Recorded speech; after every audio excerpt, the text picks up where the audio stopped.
ንዓሰርተ ሽዱሽተ ዓመታት ምግቢ ዘይበልዐት ሰብ True? You haven't eaten in 15 years. እውነት ነው። Yes, it's true. ሙሉእ ወርቂ ትበሃል ኣብ ኢትዮጵያ ብጅማ ከባቢ ትነብር ሰብ ኮይና ንዝሓለፈ 16 ዓመታት ዝኾነ ይኹን ምግቢ በልዓትን።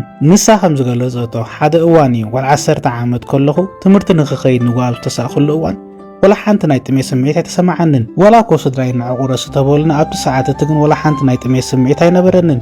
ትምህርቲ በፂሐ ዝተመለስኩሉ እውን ከምኡ ካብዛ ዕለት ጀሚረ ስጋዕ እዛ ሰዓት እዚኣ ዝኾነ ይኹን ምግቢ ኣፌ ለኸፍኩን። እቲ ዝገርም ማይ እውን ካብ ደት ሰቲ ክንደው ዓመታት ምግባራ እዩ።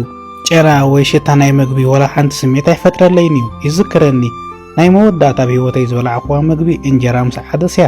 ካልእ ዝገርም ነገር እውን ሽንቲ ቤት ካብ ዘይጥቀም 16 ዓመት ሓሊፉን ኣሎ።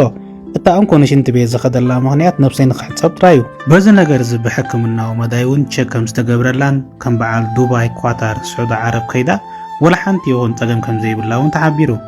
ወይ ጉድ ንዓይ ዝገርመኒ ግን በሊዑ 6 ሰዓታት ክዕገስ ዘይክእል ከብዲ ሒዘ ን16 ዓመታት ብዘይ ምግቢ ዝፀንሐ ከብዲ ቪድዮ ሰርሓልኩም ምህላው እዩ።